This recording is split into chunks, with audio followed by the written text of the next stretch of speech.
E a palavra do nosso Deus diz assim: a palavra de Cristo habite ricamente em vós, em toda sabedoria, ensinai e aconselhai uns aos outros com salmos, hinos e cânticos espirituais, louvando a Deus com gratidão no coração.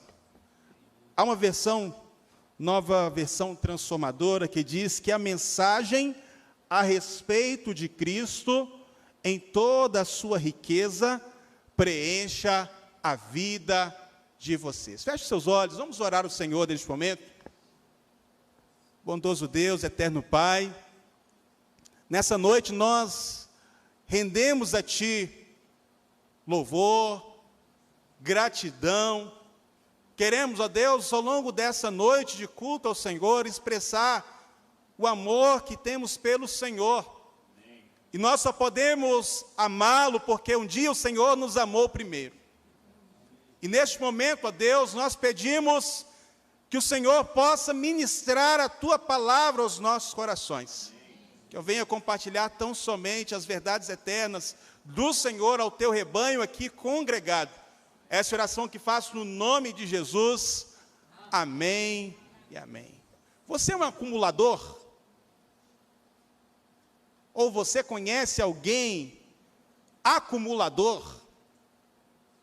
Deixa eu exemplificar. Uma panela de pressão fura. E você fala assim: eu vou colocar lá no quartinho, porque um dia eu vou usar esse negócio.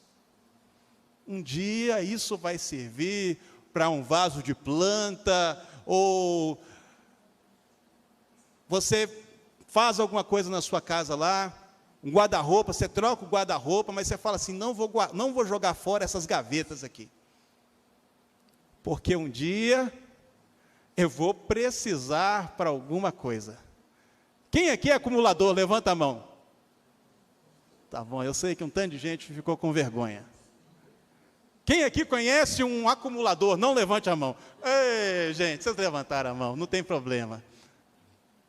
Mas pior do que isso, meus amados irmãos, é acumularmos no nosso coração coisas que não honram o Senhor. Há pessoas que ao longo da sua trajetória de vida vai acumulando decepções.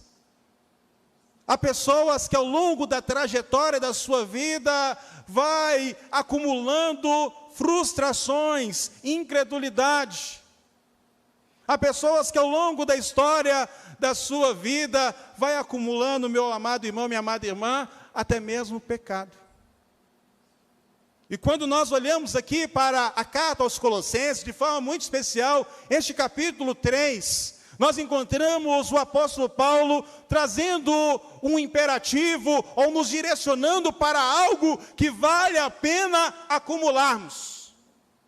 Algo que vale a pena guardarmos dentro de nós. E este algo é a mensagem a respeito de Cristo. O apóstolo Paulo aqui está nos chamando, a palavra do nosso Deus está nos chamando para sermos casa. Casa da palavra de Cristo. Acabamos de cantar: inunda o meu ser nos rios deste amor. Como nosso ser pode ser inundado da presença de Deus? O nosso ser pode ser inundado, meu amado irmão, minha amada irmã, à medida que nos alimentamos dessa preciosa palavra do Senhor. E eu quero, à luz desse verso, pensar com você sobre algumas características de alguém que é preenchido pela mensagem de Cristo. E em primeiro lugar, meu amado irmão, minha amada irmã, uma pessoa que é preenchida pela rica mensagem de Cristo, esta pessoa transborda em louvor e gratidão ao Senhor. Observe mais uma vez o verso 16, que nós tomamos como base da nossa reflexão. Verso 16: a palavra de Cristo habite ricamente em vós, em toda sabedoria, ensinai e aconselhai uns aos outros, com salmos, hinos e cânticos espirituais. Qual é a parte final?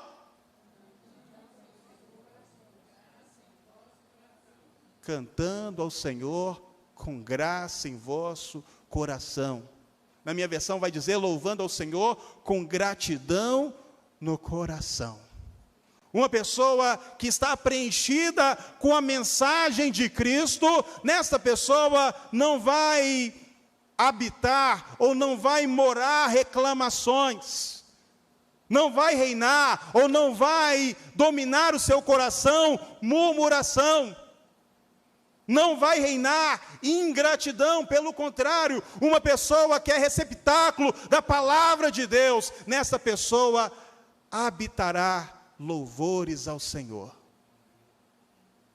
Dentro dessa pessoa haverá sempre uma atitude de reconhecimento dos feitos do Senhor em sua vida.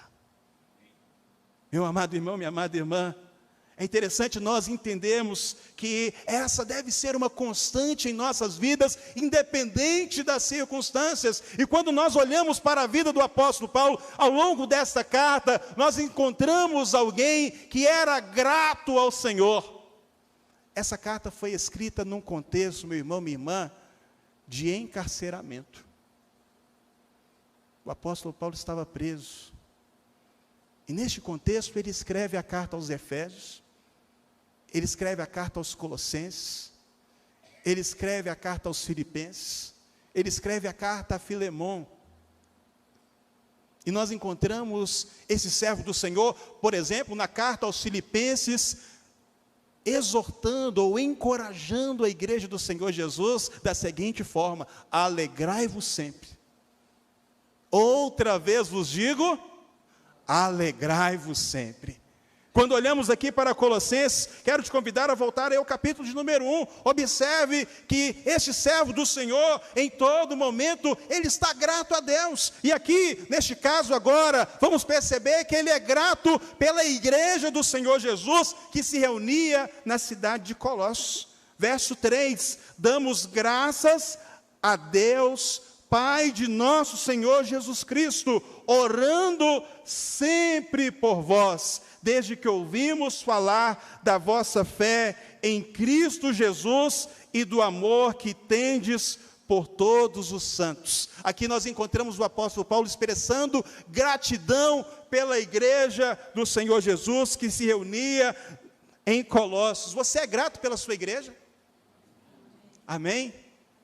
Sejamos gratos, meus amados irmãos, e não nos percamos de maneira alguma em murmurações, e que nosso coração de maneira alguma, por alguma circunstância, seja endurecido ou impedido de louvar e honrar ao Senhor, porque uma vida preenchida pela mensagem de Cristo, esta transbordará em louvor e gratidão ao Senhor. Mas em segundo lugar, eu aprendo também à luz deste texto, meu amado irmão, minha amada irmã, que uma vida preenchida pela mensagem de Cristo trabalha para a edificação do corpo de Cristo.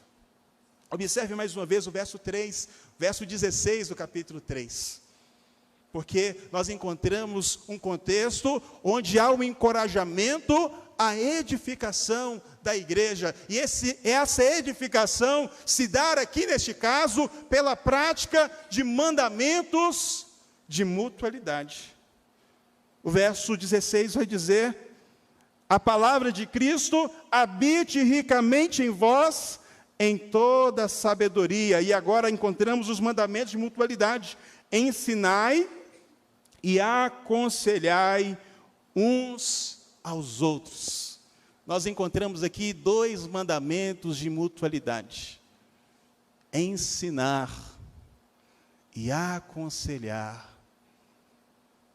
Mandamentos esses, meus amados irmãos, a qual pessoas são também capacitadas pelo Espírito para edificar a igreja. Ensinar e aconselhar também são dons espirituais que o Espírito Santo reparte à igreja do Senhor Jesus. Você recorda o verso que a Andresa leu no início deste culto?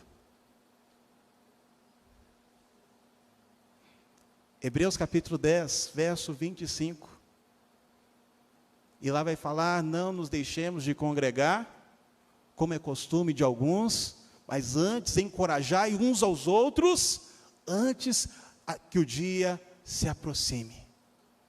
É interessante que a igreja do Senhor Jesus é chamada a este trabalho de edificação, de cuidado com o nosso irmão, com a nossa irmã. É precioso, quando cheguei aqui, o pastor Demétrio compartilhando: olha, hoje o nosso momento de confraternização, nosso momento de comunhão, acontecerá lá na parte de baixo. E qual o propósito disso? Para que todos possam ser integrados, para que todos possam participar. É interessante, meus amados irmãos, que esse deve ser o propósito da igreja do Senhor Jesus: edificar uns aos outros, cuidar uns dos outros, e através dos dons e talentos que recebemos da parte do Senhor, nós podemos, portanto, trabalhar para a edificação da igreja de nosso Senhor Jesus. Cada um de nós aqui recebeu pelo menos um dom espiritual, uma aptidão da parte do Senhor. E Deus tem nos chamado neste tempo: desperte o dom que há em ti. É tempo de se colocar à disposição do Senhor. Quero aqui, nessa mensagem, louvar a Deus pela vida dos novos integrantes do nosso coral. Irmãos que estão se colocando à disposição do Senhor. Andrelino, primeira vez que cantou. Gutierre, Carolina, cadê o Graciano? Parabéns, meus irmãos, se colocando à disposição de Deus, para louvar o Senhor, bendizer o nome do Senhor.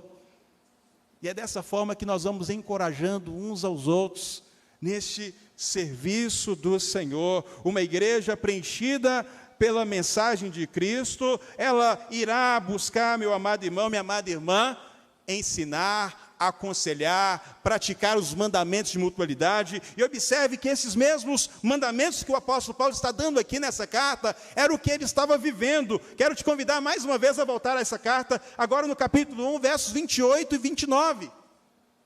O apóstolo Paulo vai dizer: ensinai e aconselhar. E observe que ele vai fazer isso também ao longo do seu ministério, ao longo da sua vida. O encarceramento não impedia de fazer isso. Ele em todo momento estava trabalhando para a edificação do corpo de Cristo. Verso 28 e 29, o apóstolo Paulo, falando sobre o seu ministério, ele vai dizer: a ele anunciamos, aconselhando e ensinando todo homem com toda sabedoria, para que apresentemos todo homem perfeito em Cristo.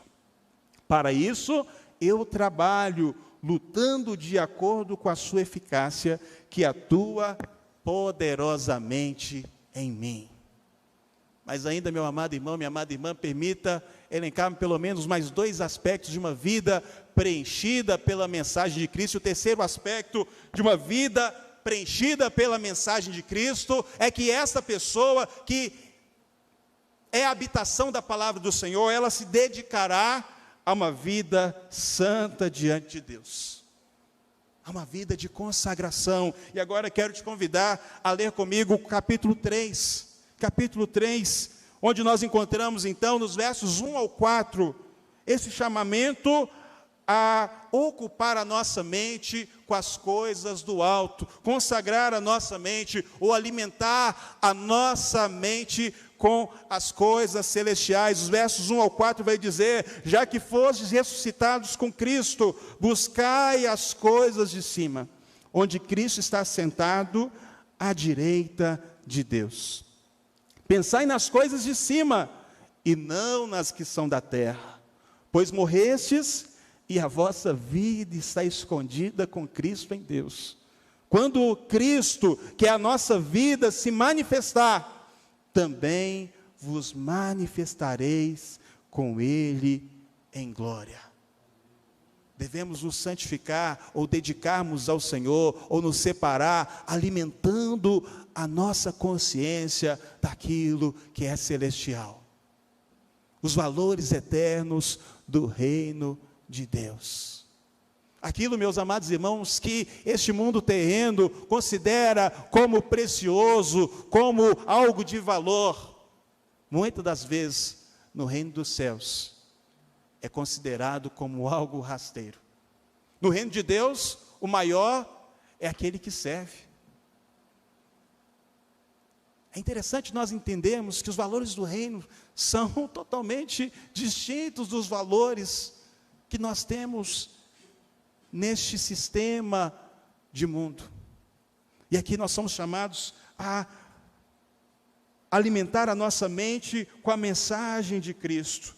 Agora, seguindo a leitura do capítulo 3, eu aprendo também, meus amados irmãos, que a mensagem de Cristo, ela nos conduzirá ao arrependimento, a uma mudança de vida. E os versos 5 vai seguir dizendo, até o verso 11, portanto, eliminai vossas inclinações carnais, prostituição, impureza, paixão, desejo mau e avareza, que é idolatria. É por causa dessas coisas que a ira de Deus sobrevém aos desobedientes. Nelas também andastes no passado, quando ainda vivias nessas coisas. Mas agora livrai-vos de tudo isso: raiva, ódio, maldade, difamação, palavras indecentes do falar.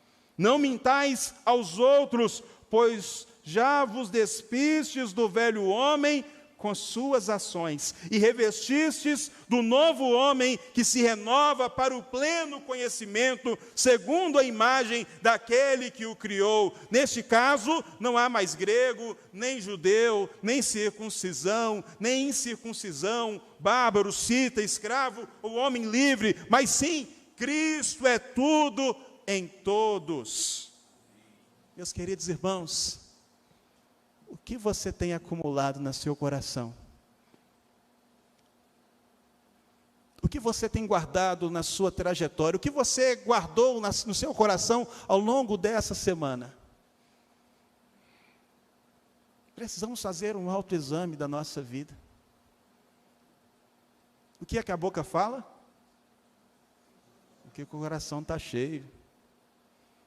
É possível que você falou um tanto de coisa ao longo dessa semana que não glorificou o Senhor.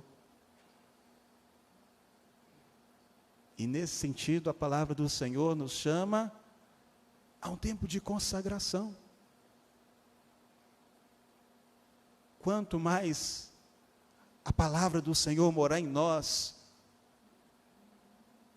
seremos, consequentemente, conduzidos ao arrependimento.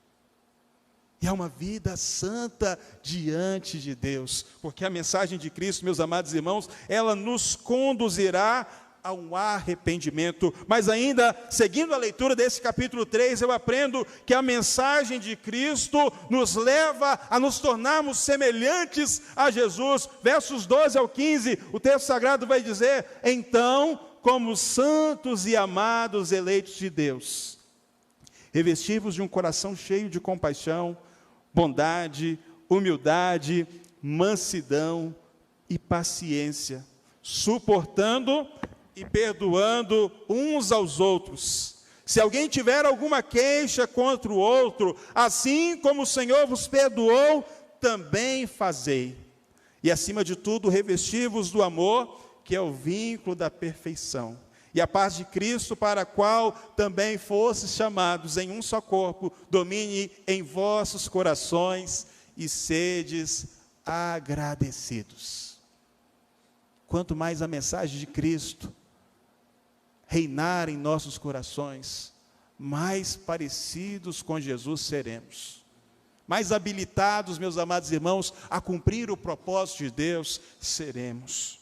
Mas por fim, uma pessoa que é preenchida pela rica mensagem de Cristo, esta confia na supremacia e suficiência de nosso Senhor Jesus Cristo.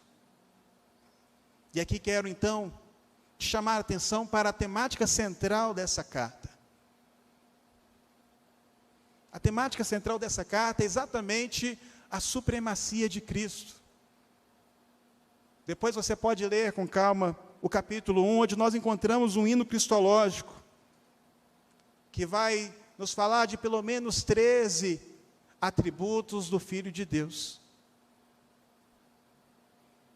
É interessante ele pensar, meus amados irmãos, que nos dias ao qual o apóstolo Paulo escreveu essa carta, a igreja do Senhor Jesus sofria com várias influências, sofria vários ataques. Havia os judaizantes, que queriam fazer com que aqueles irmãos, ou todo que se convertesse, se submetesse a rituais da lei cerimonial. Havia ainda algo que é chamado de heresia colossenses, onde o gnosticismo estava ali predominando no meio daquelas pessoas, onde alguns achavam que seriam salvos pela quantidade de conhecimento que elas tivessem, e não pela fé em Cristo Jesus.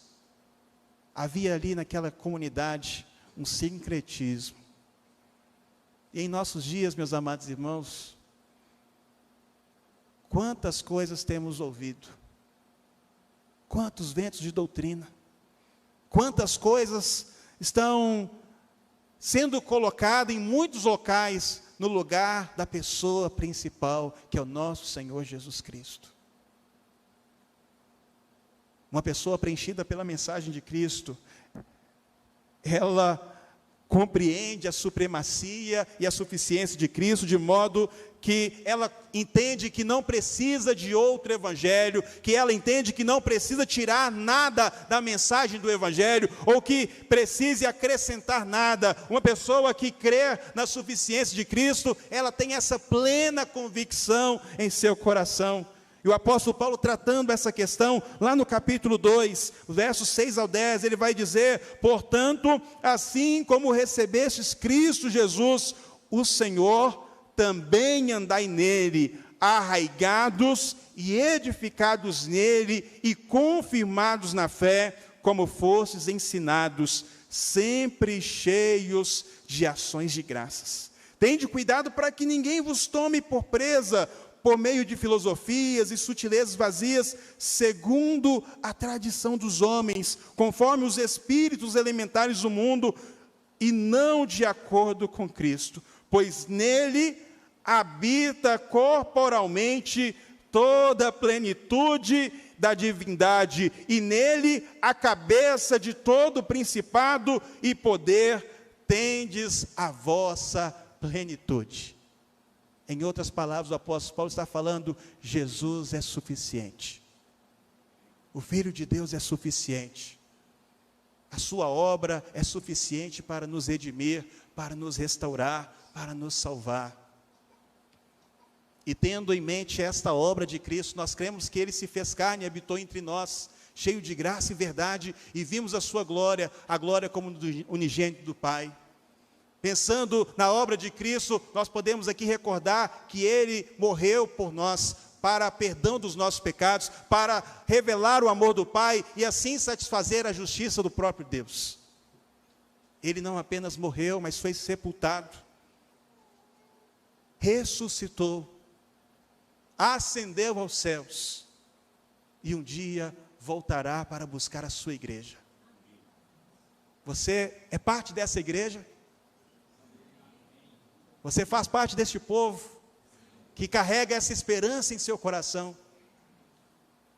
Se você já carrega essa mensagem em seu coração, você pode, ao longo da sua caminhada, ser consolado por ela, ser fortalecido por ela. Mas mais do que isso, você tem uma responsabilidade como povo do Senhor. Você tem a missão de proclamá-la até que o Senhor venha. A mensagem de Cristo precisa habitar ricamente em nós, para que sejamos habilitados a proclamá-lo até que Ele venha. Cada pessoa que está aqui nessa noite é uma testemunha da obra redentora de Cristo Jesus. Em Cristo Jesus, Não há a Igreja Batista do João Pinheiro, a Igreja Memorial, mas sim um só povo no Senhor. Uma só família que caminha para a pátria celestial. E que o Senhor possa continuar ministrando a sua palavra aos nossos corações, em nome de Jesus.